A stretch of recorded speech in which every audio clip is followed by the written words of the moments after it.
کہ یقیناً وہ مومن کامیاب ہو گئے جو اپنی نماز میں خشوع و خضوع اختیار کرتے ہیں۔ تو ہم نے ان مومنین میں شامل ہونا ہے جو اپنی نماز میں خشوع و خضوع اختیار کرتے ہیں، اور وہ لوگ جو یہ کہتے ہیں کہ ہماری نماز میں ہمارا دھیان نہیں رہتا، نماز میں ہم بھول جاتے ہیں، نماز میں ہمارے جو ہے خیالات دل میں آتے ہیں، وسوسے آتے ہیں، تو بس اگر آپ یہ آیت ذہن میں رکھ لیں کہ اللہ تعالیٰ نے ان لوگوں کو کامیاب لوگ کہا ہے، فرمایا ہے، جو اپنی نماز میں خشوع و خضوع اختیار کرتے ہیں، عاجزی اختیار کرتے ہیں۔ تو ہم نے اگر اس آیت کو ذہن میں رکھا تو ضرور ضرور ہماری نماز بھی بہتر ہوگی، اور انشاءاللہ ہم ان لوگوں میں بھی شامل ہوں گے جنہیں اللہ تبارک و تعالیٰ نے کامیاب لوگ شمار فرمایا ہے۔ اب نماز میں جو خشوع و خضوع ہے، یعنی بالکل توجہ کے ساتھ نماز ادا کرنا، یہ ضروری ہے۔ اور یہ کیوں ضروری ہے؟ اس کی دلیل ہمیں قرآن سے ملتی ہے۔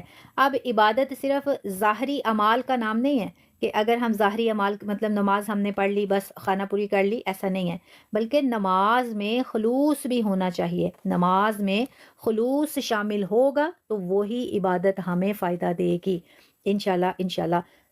اس کے بعد لغو باتوں اور زکوٰۃ کی اہمیت بھی ہمیں اس پارہ سے معلوم ہوتی ہے۔ سورۃ المومنون اللہ تبارک تعالیٰ فرماتے ہیں والذین هم عن اللغو موردون والذین هم للزکوٰۃ فاعلون، سبحان اللہ، اور جو لغو باتوں سے منہ موڑ لیتے ہیں اور جو زکوٰۃ ادا کرتے ہیں۔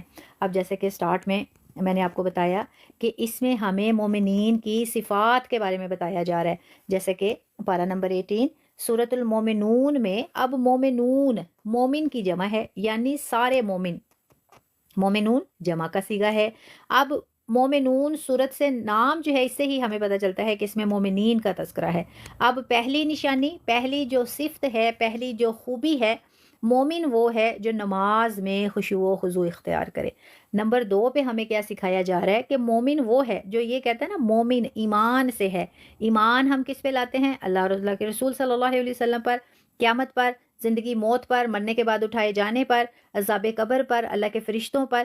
تو یہ مومن بندہ ہے جو ان تمام باتوں پہ ایمان لاتا ہے۔ اب اس کی نشانی، پہلی صفت نماز میں خشوع و خضوع، دوسری لغو باتوں اور زکوٰۃ کی ادائیگی۔ لغو باتیں یعنی بے تکی باتیں، بے وجہ باتیں، فضول باتیں جو ہے نا، جو مومن ہوتا ہے، قرآن کریم میں بتایا جا رہا ہے کہ مومن وہ ہے جو لغو باتوں سے منہ موڑ لے اور زکوٰۃ ادا کرے۔ سبحان اللہ سبحان اللہ۔ اور ہم کیا کرتے ہیں؟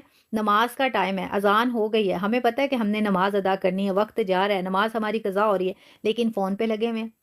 اب بلا وجہ، کوئی وجہ بھی نہیں ہے، ہم دوسرے کو یہ بھی نہیں کہہ رہے کہ اذان ہو گئی ہے، نماز کا وقت ہو چکا ہے، آپ بھی نماز پڑھیں، میں بھی نماز پڑھتی ہوں یا پڑھتا ہوں، بس باتوں میں مشغول ہیں، لغو باتوں میں، فضول باتوں میں، اور کبھی ایسے ایسے کام کر رہے ہوتے ہیں کہ وہ کام ہمارے بعد میں بھی ہو سکتے ہیں، لیکن ہم نماز کی بجائے ان کاموں کو اہمیت دیتے ہیں اور نماز اپنی قضا کر دیتے ہیں، نماز میں تاخیر کر دیتے ہیں۔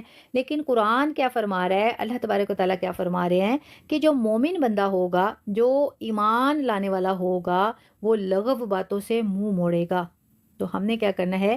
فضولیات سے بچنا ہے۔ اب دیکھیں ہمارے پاس کوئی کام نہیں ہوتا، موبائل لے کے بیٹھ جاتے ہیں، کبھی ٹک ٹاک کھول لیا، کبھی ہم نے فیس بک کھول لیا، کبھی ہم نے یوٹیوب کھول لیا، مطلب سوشل سرکل میں ہم لوگ بالکل خود کو اتنا مصروف رکھتے ہیں، ہمیں لگتا ہے کہ یہ بہت اہم کام ہے، کچھ بھی نہیں ہم نے کرنا، بس ہم نے جو ہے سکرول کرتے جانا ہے، دیکھتے جانا ہے، اپنا ٹائم جو ہے زندگی کے وہ قیمتی لمحات جو ایک دفعہ چلے جائیں گے تو دوبارہ واپس نہیں آئیں گے، تو ہم نے وہ ضائع کرتے رہنا ہے۔ تو اب قرآن ہمیں صاف صاف یہ سکھا رہا ہے، اللہ تبارک و تعالیٰ ہمیں یہ بتا رہے ہیں کہ میرا جو مومن بندہ ہوگا وہ لغو باتوں سے منہ موڑے گا، فضولیات سے بچے گا۔ تو بہتر یہ ہے کہ یہ سارا جو سوشل سرکل ہے، ٹھیک ہے، اگر آپ کچھ اچھا سیکھتے ہیں، بہت اچھے پلیٹ فارم ہیں، ہم اللہ اور اللہ کے رسول صلی اللہ علیہ وسلم کی محفل میں شامل ہوتے ہیں، کچھ سیکھتے ہیں، وہ تو ہمیں فائدہ دے گا، لیکن کوئی ایسا کام آپ کر رہے ہیں جو آپ کو فائدہ ہی نہیں دے رہا، الٹا آپ کی زندگی کے قیمتی لمحات جو ہیں اس میں ضائع ہو رہے ہیں، تو پھر کیا کریں؟ اس کی بجائے آپ کوئی ایسا کام کریں، اپنی زندگی کے ان لمحات کو، ان قیمتی لمحات کو جو کبھی بھی واپس نہیں آئیں گے، کسی اچھے کام میں لگائیں۔ اس سے بہتر ہے کہ آپ کوئی تسبیح کر لیں، درود ابراہیمی کی تسبیح کر لیں، قرآن کریم کی تلاوت کر لیں، کوئی درس و تدریس جو ہے اس میں شامل ہو جائیں، تاکہ ہمارا یہ جو وقت ہے یہ ضائع نہ ہو اور یہ لغو باتیں جو ہیں ان سے ہم بچ جائیں، اور پھر کیا ہوگا، ہم مومنین کی صف میں شامل ہوں گے، وہ مومنین جنہیں قرآن نے مومن کہا ہے۔ تو مومن کی دوسری نشانی لغو باتوں سے بچتے ہیں اور زکوٰۃ ادا کرتے ہیں۔ اللہ تبارک تعالیٰ فرما رہے ہیں والذین ہم للزکاۃ فاعلون، اور جو زکوٰۃ ادا کرتے ہیں، جیسے کہ پریویس سیشنز میں بھی ہم نے سیکھا تھا کہ زکوٰۃ جو ہے یہ بھی اسلام کا ایک اہم رکن ہے، جیسے کہ پلر آف اسلام 5 جو ہیں اسلام کے ارکان ہیں۔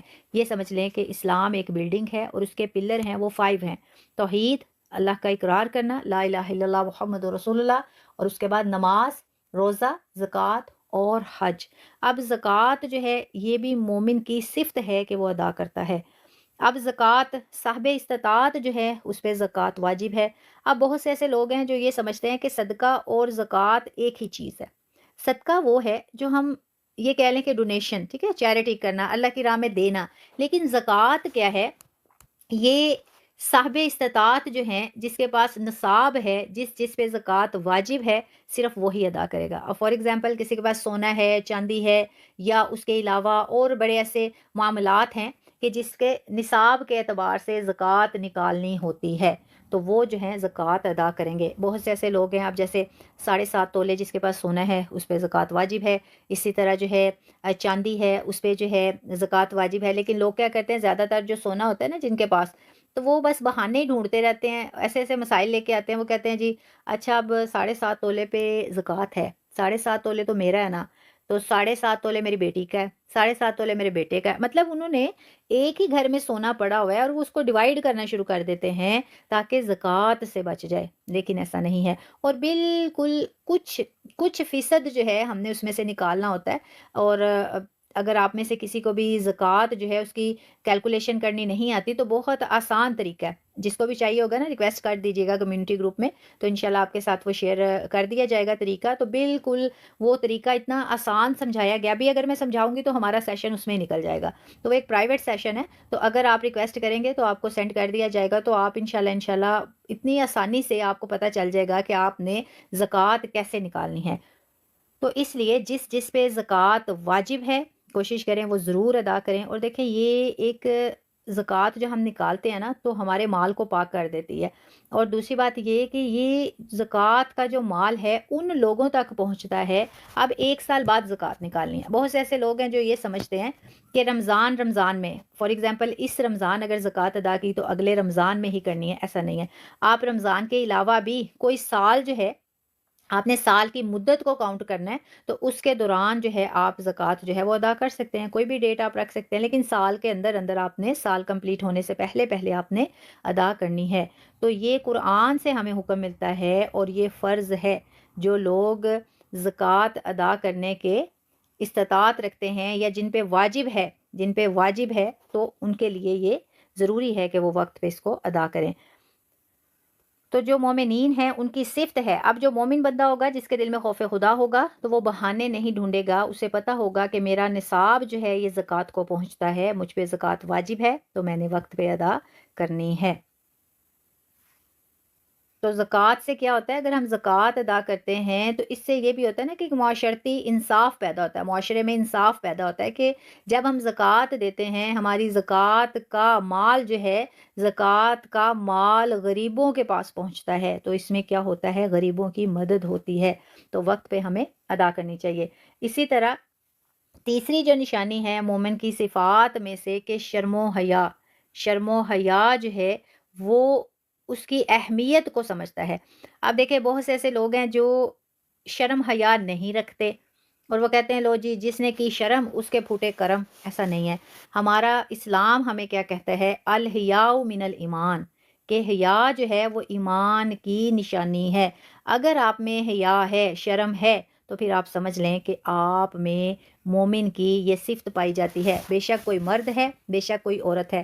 تو جو یہ کہتے ہیں نا جس نے کی شرم اس کے پھوٹے کرم، تو سمجھ لیں کہ اس میں ایمان جو ہے وہ اس کی کمی ہے، تو جس میں شرم و حیا ہے تو وہ مومن ہے، کیونکہ قرآن ہمیں فرما رہا ہے والذین ہم لی فروجہم حافظون، اور وہ جو اپنی شرمگاہوں کی حفاظت کرتے ہیں، یعنی سورۃ المومنون میں ہمیں بتایا جا رہا ہے کہ مومن کی صفات میں سے ایک صفت یہ بھی ہے کہ مومن جو ہوں گے وہ شرم و حیا کریں گے۔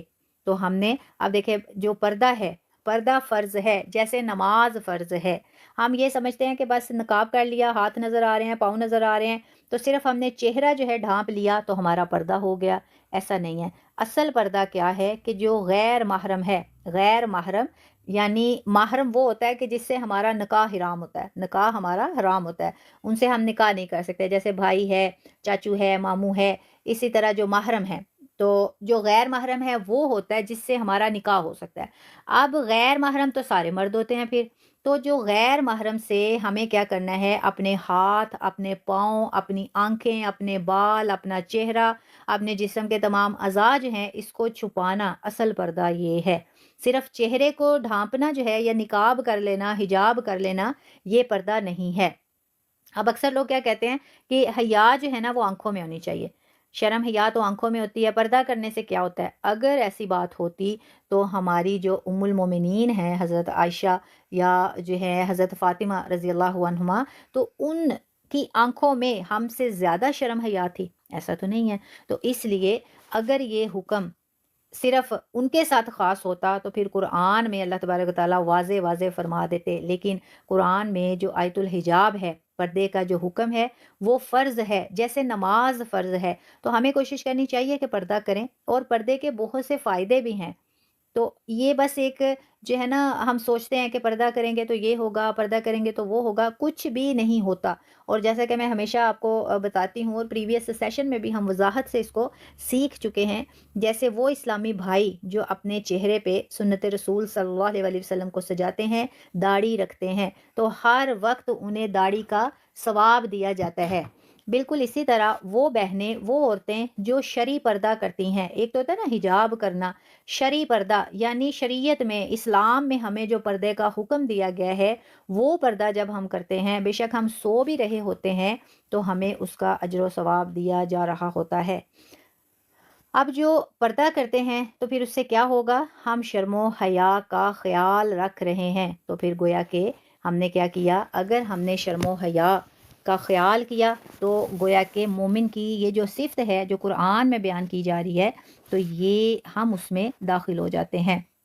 اب جو پاک دامنی اور حیا ہے، شرم و حیا ہے، ہر مسلمان کے لیے لازم ہے۔ جو خود کو مسلمان کہتا ہے تو اس کو چاہیے کہ مومن کی اس صفت کو بھی اپنائے۔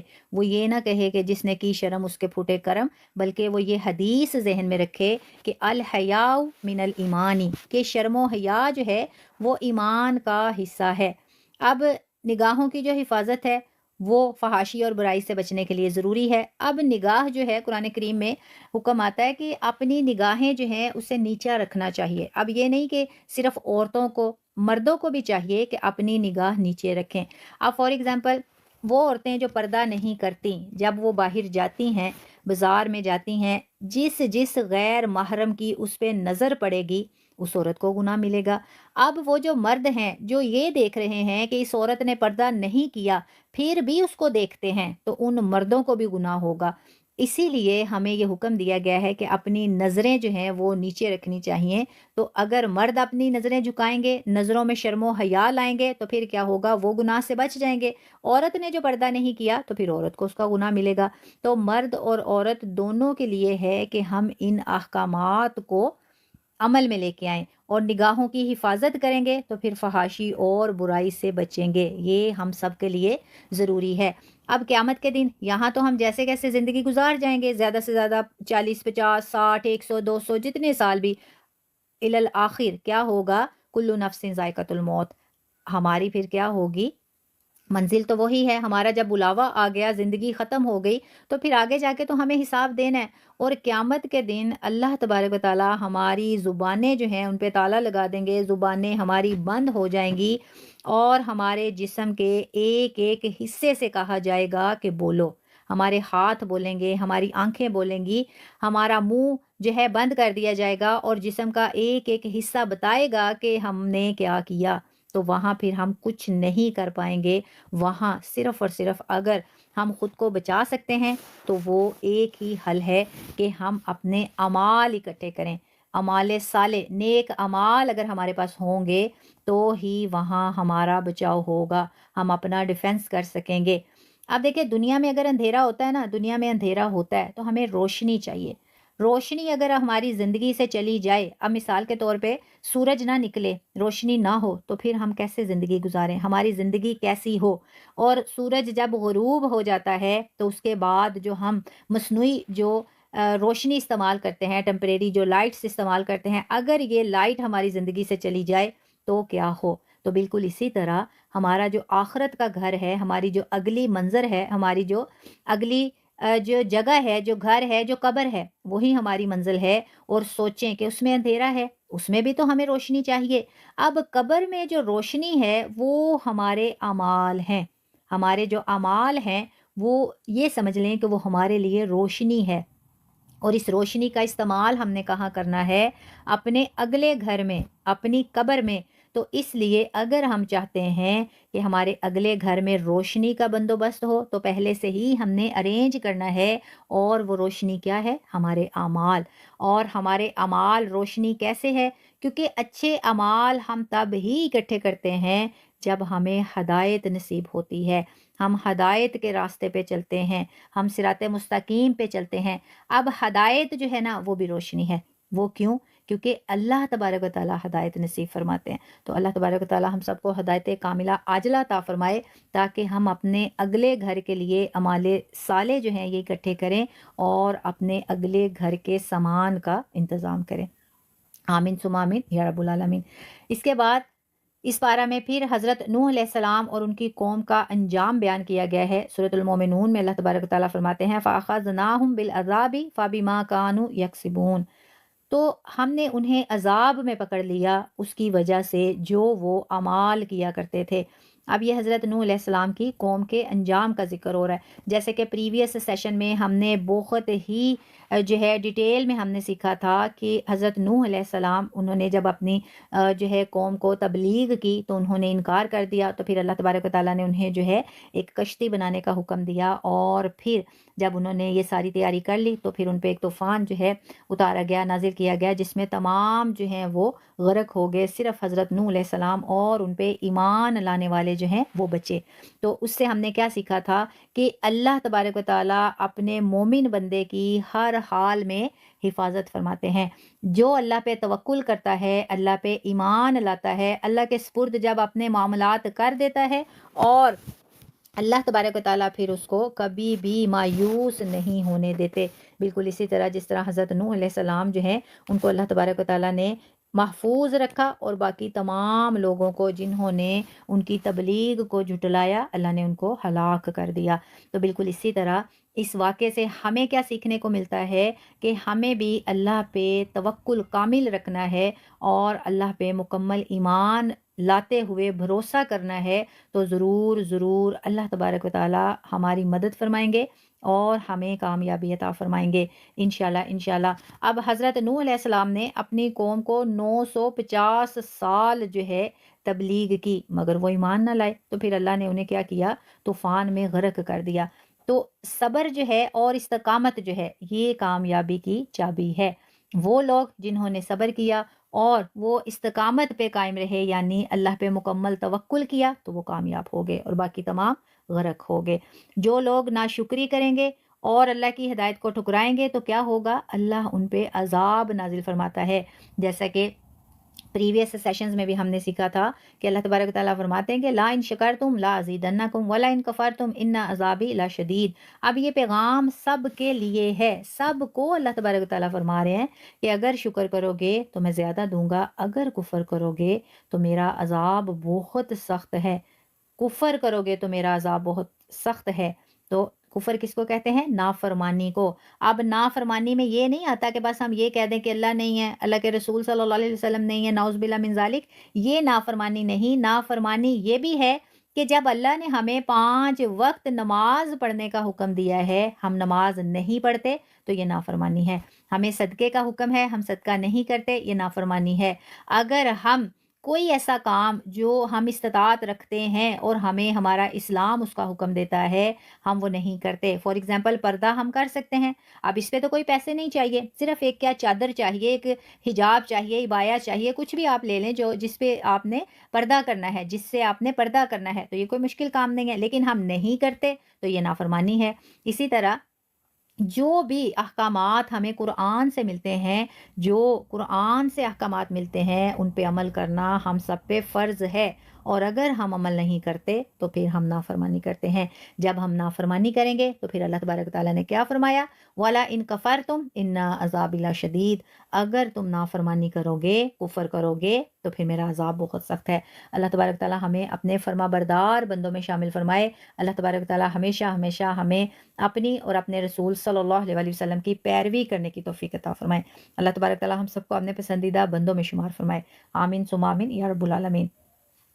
اس کے بعد اس پارہ میں جو ہے حضرت موسیٰ علیہ السلام اور فرعون کا واقعہ دوبارہ سے جو ہے اس کا ذکر آتا ہے۔ اللہ تبارک تعالیٰ فرماتے ہیں سورۃ المومنون، ثم ارسلنا موسیٰ واخاہ ہارون بآیاتنا وسلطان مبین، یعنی پھر ہم نے موسیٰ علیہ السلام اور ان کے بھائی ہارون علیہ السلام کو اپنی نشانیوں اور کھلی دلیل کے ساتھ بھیجا۔ جیسے کہ پریویس سیشن میں ہم نے یہ بڑی وضاحت کے ساتھ فرعون اور حضرت موسیٰ علیہ السلام کا قصہ جو ہے اس کی ہم نے وضاحت سیکھی تھی۔ اب فرعون جو ہے، فرعون نے حضرت موسیٰ کی دعوت کو جب مسترد کر دیا، ٹھکرا دیا، اور اپنی جو ہے طاقت پر، اپنی پاور پر اس نے غرور کیا، تو پھر اللہ نے فرعون اور اس کی فوج کو کیا کیا؟ دریا میں غرق کر دیا۔ تو اس سے ہمیں کیا سبق ملتا ہے کہ جو تکبر ہے، غرور ہے اور سرکشی کرنا، یعنی اللہ کے احکامات جو ہیں ان کو ٹھکرانا، اللہ کی نافرمانی کرنا، تو پھر یہ اللہ کے عذاب کو اپنی طرف بلانا ہے، اللہ کے عذاب کو پکارنا ہے۔ تو پھر اس لیے تکبر اور سرکشی اور غرور جو ہے اس سے بھی ہمیں بچنا ہے۔ اللہ ہمیشہ جو ہے اپنے نبیوں اور مومنین کی مدد فرماتا ہے۔ جیسے کہ ہم نے جتنے بھی قصے جو ہیں ابھی تک جو بھی ہم نے سیکھے، اس سے ہمیں یہ سبق حاصل ہوتا ہے کہ انہوں نے صبر کیا۔ جتنے بھی نبی تھے ان پہ آزمائشیں آئیں، تکالیف آئیں، لیکن انہوں نے صبر کیا، صبر کا دامن نہیں چھوڑا، ایمان اور استقامت پہ قائم رہے، تو اللہ تبارک و تعالیٰ نے آخر میں انہیں کامیابی عطا فرمائی۔ بالکل اسی طرح مومنین جو ہیں ان کی صفات میں سے بھی یہ صفت ہے کہ وہ صبر کرتے ہیں، اللہ پہ توکل کرتے ہیں، تو اللہ تبارک و تعالیٰ ضرور ضرور جو ہے انہیں کامیاب فرماتے ہیں۔ اس کے بعد سورۃ المومنون کے بعد اس میں سورۃ النور جو ہے، اس میں اسلامی معاشرے کے اصول جو ہیں وہ ہمیں سکھائے جاتے ہیں۔ اب سورہ نور میں ہے، اللہ تبارک و تعالیٰ فرماتے ہیں کل للمؤمنین یغضوا من ابصارہم ویحفظوا فروجہم، وہی بات جو ہم نے پہلے سیکھی۔ ماشاءاللہ ماشاءاللہ، اللہ تبارک و تعالیٰ فرماتے ہیں کہ مومن مردوں سے کہو کہ وہ اپنی نگاہیں نیچی رکھیں اور اپنی شرم گاہوں کی حفاظت کریں۔ سبحان اللہ سبحان اللہ۔ اب دیکھیں، یہ دیکھنے میں تو ایک نارمل سی بات ہے، لیکن اگر یہ ہم نہیں کرتے تو یہ گناہ کبیرہ ہے۔ قرآن کریم میں جتنے بھی احکامات ہیں، جتنے بھی حکم ہیں، جو کام کرنے کا حکم ہمیں قرآن سے ملتا ہے، اگر ہم وہ نہیں کرتے تو گویا کہ ہم گناہ کبیرہ میں مبتلا ہو جاتے ہیں، اور قرآن کے احکامات کو ماننا ہمارا فرض ہے۔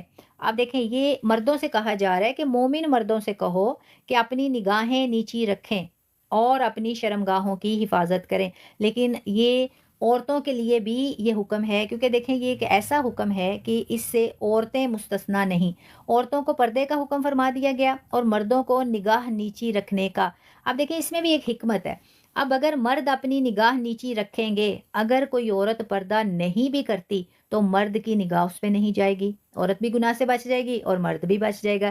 لیکن یہاں تو الٹ ہے کہ عورتیں جو ہیں انہوں نے پردہ بھی نہیں کیا ہوتا اور مردوں نے نگاہیں بھی نیچی نہیں رکھی ہوتی، تو پھر کیا ہو رہا ہے کہ ہم سب اس گناہ کے ارتکاب میں مبتلا ہیں، ہم سب یہ گناہ کر رہے ہیں۔ جب قرآن ہمیں یہ فرما رہا ہے کہ اپنی نگاہیں نیچی رکھیں اور اپنی شرمگاہوں کی حفاظت کریں، تو اس میں وہ تمام کام شامل ہیں۔ اگر ہم اس میں مبتلا ہوتے ہیں تو گویا کہ ہم نے کیا کیا؟ اللہ کی نافرمانی کی، اور جب ہم نے اللہ کی نافرمانی کی تو اللہ تبارک و تعالیٰ نے صاف صاف یہ فرما دیا